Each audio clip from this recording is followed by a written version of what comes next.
Now, have you ever wondered if you bought an RV and you actually just did nothing with it? You just let it sit. Just let her sit and let Mother Nature do what Mother Nature wants to do, and that's reclaim it. Because let's face it, even cars will rot into the ground in a few thousand years. Now, I believe this is a Gulfstream 2006 built in Indiana. And this thing's been sitting for years. It was only used for the first few years of its life and was just kind of used for storage and not much else. I believe the owner just had no time to maintain it and no interest, and so this is a great example of what can happen to an RV. Now, I think you guys are going to enjoy the sacrifices that this RV has made for the advancement of knowledge and science. Into the wild again. Tell me, when does it end? Hide under the shadow of the morning.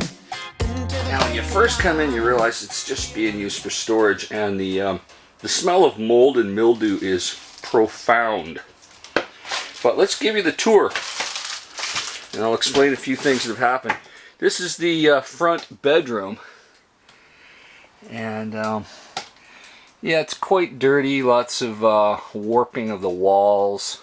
Now, the story behind this baby is that it developed a leak after a few years of neglect because the roof was not maintained.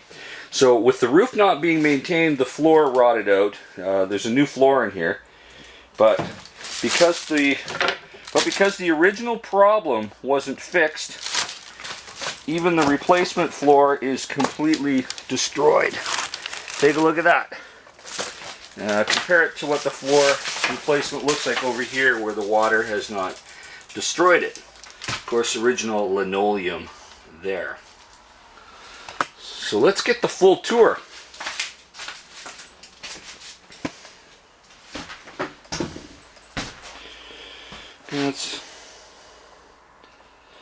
The kitchenette used to go there. A nice little, that heater can be salvaged. That'll still work.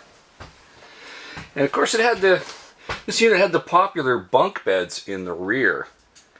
Really popular with families. Great idea. I would love to have that top bunk as a kid. Of course, I wouldn't sleep in here now.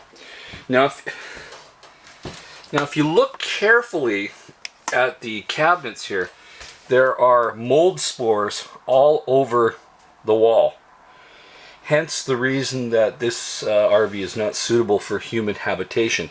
You get a better idea of the mold spores as you progress over here to these cabinets. And in fact, the mold spores and destruction has moved inside the cabinets.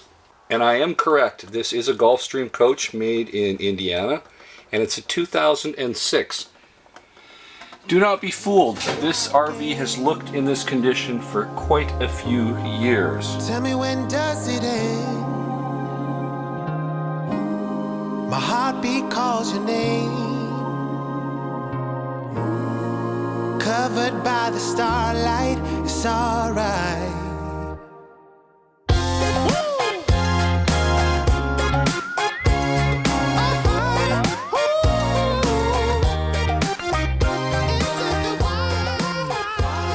Let's continue the tour.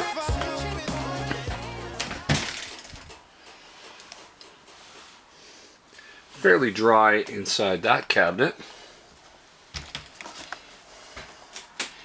I like having the separate vanity from the bathroom. That is an excellent idea. Of course, we still got mold spores even down below. The washroom doesn't look too bad. If you notice, it has the forced air heating from the floor too. And a small but dirty tub. The size of the bathroom is fairly reasonable, and it actually has a proper door compared to those crappy little sliding doors. Now, the value of this RV is more in the salvage of the frame and the actual appliances. I almost would be tempted to buy it as a project to make a tiny home. Of course, this would take a lot of time, effort, and money to do, but at least salvaging some of the stuff out of here and using the frame could make this into a proper home again, because you could never live in this again the way it is. Of course, it still has the roof air conditioning, and it is all ducted off the ceiling. This also comes with a 10-gallon hot water heater. By the looks of things, this RV could easily have slept 8 people during its prime time. Now, this model was more of a park model, even though it's wired as an RV with 30 amps, because it doesn't have a holding tank, and it's wired for telephone and cable vision. I'm in the bedroom now. I only weigh about 180 pounds, and I can hear the floor trying to break underneath me.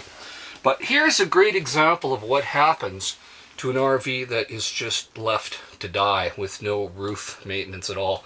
You can see how the entire sidewall is completely deteriorated and separating. And we actually haven't had rain in a few days. We had some snow, but if you see the water dripping, if you look carefully at the roof here in the bedroom, you can see the water dripping, and it actually hasn't rained in a few days. It snowed a few days ago, and that's roof melt. If you look carefully at the roof, you can see how it's sagging. And of course, the sidewall of the bedroom is completely buckled and rotted out. Now, there's also an exceptional amount of mold and mildew spores on the front bedroom wardrobe. Part of the sad and slow death of this unit is evident with the actual bedroom door.